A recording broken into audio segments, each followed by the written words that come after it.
Umar ibn Abdulaziz bu kishining kim ekanligi hammamizga ma'lum bo'lgan odam.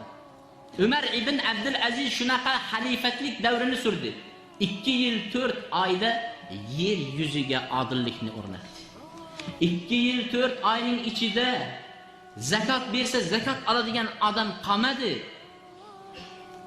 Xalifa bo'lgan kunida, musulmonlarning amiri bo'lgan kunida ayolini oldiga kelib turib aytgan ekan, Bidoya va Nihoya degan kitobda mana shu Umar ibn Abdulazizning hayotida aytadi. Ayolini oldiga kelib aytgan ekan, ey jufti halolim, men bugun musulmonlarning tepasidan ularning ishiga xalifa bo'lib tayinlandim. Bo'ynimga katta bir tog'day vazifani yuklashdi dedi. Endi men siz bilan haqqingizni ado etishlikka vaqt topolmayman dedi. Subhanalloh. Haqqingizni ado etishga vaqt topolmayman.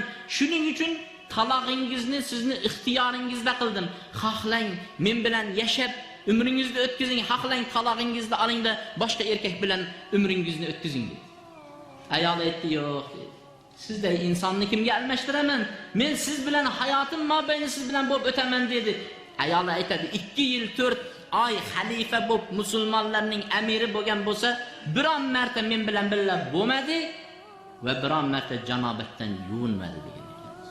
Shunchalik g'am tashvish, musulmonlarning g'am tashvishi bilan mashg'ul bo'lgan odam oldiga Ka'bil Quradi kirsam, xalifa bo'lganidan keyin ozgina kundan keyin kirsam tanimay qoldim dedi. Sochlari o'zgargan, ozib ketgan, kasal, mayib odamday tovushlari ham chiqmay qolgan. Shunda aytdimki, ma asaba. Sizga nima bo'ldi? Kasal bo'lib qoldingizmi deganida o'tirib yig'ladi dedi. Umar ibn Abdulaziz yig'ladi dedi. O'tirib yig'ladi. Uzoq vaqt yig'lab turib keyin aytdiki, ey Ka'bil Qurazi, agar meni dafn qilinganimdan keyin qabrga bir kundan keyin holimni ko'ringchi nima bo'lganligini. Sochlar oqarib ketadi. Shuncha amallarimizga, umrimizga javob bera olmasdan bu tanimaslik hech narsa emas. U yerda meni butunlay tanimay qolasiz deb yig'lagan ekan. Umar ibn Abdulaziz qabrning qo'yilsam bir kundan keyin meni tanib bo'lmaydigan bo'lib ketaman deb yig'lagan ekan.